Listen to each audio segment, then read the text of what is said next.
Hi guys, it's me again. Pangatlong araw na ng trabaho namin ngayon. So ito, sabi ng mom namin ay pupulutin namin yung mga basura na nakakalat. So ito nga, habang naglalakad kami, may nakita akong isang, hindi ko alam kung bulaklak ba ito. Nagagandahan talaga ako, kaya binidyohan ko talaga.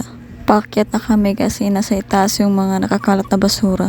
At ito naman yung kasama ko, may napulot siyang sako kaya dinala na lang niya. Yung ibang kasama din naman namin guys ay may nagdidilig ng halaman.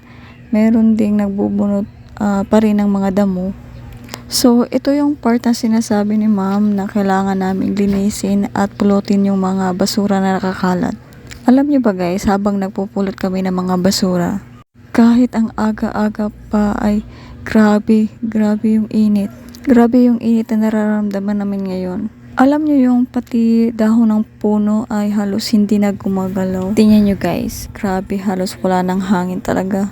Ang init dito. Isipin nyo guys, nandito na kami, madaming puno pero grabe pa rin yung init. Paano na lang kaya guys no sa bandang syudad? So ito guys, malinis na, wala lang mga basura na nakalat. Ang ginagawa ko dito ay kumuha ako ng stick.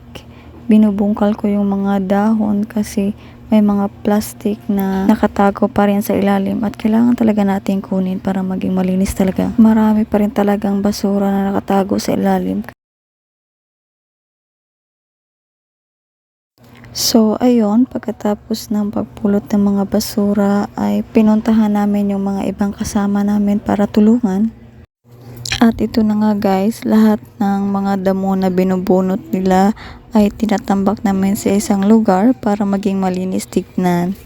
Magdahan-dahan din tayo ng konti kasi may mga damo na sobrang talim. Wala pa naman tayong gloves. Pulot dito, hila dito, tambak doon. Sa oras na ito guys ay grabe na yung sikat ng araw at ang init-init na. Pero patuloy pa rin tayo sa pagtatrabaho. Ito nga pala yung mga iba kong kasama at pinapatuloy pa rin nila yung pagbubunot ng mga damo-damo. At ito na nga guys, kita nyo naman grabe yung pawis ko. Grabe na yung init ng sikat ng araw. Kaya importante talaga na may tubig tayong dala. Ramdam ko na yung hangin dito. Tingnan nyo yung mga dahon ng puno. Guys, grabe ang presko. Sarap talaga dito guys, lalo na pag mahangin na. At ito na nga guys, dito na natatapos ang pangatlong araw ng trabaho namin.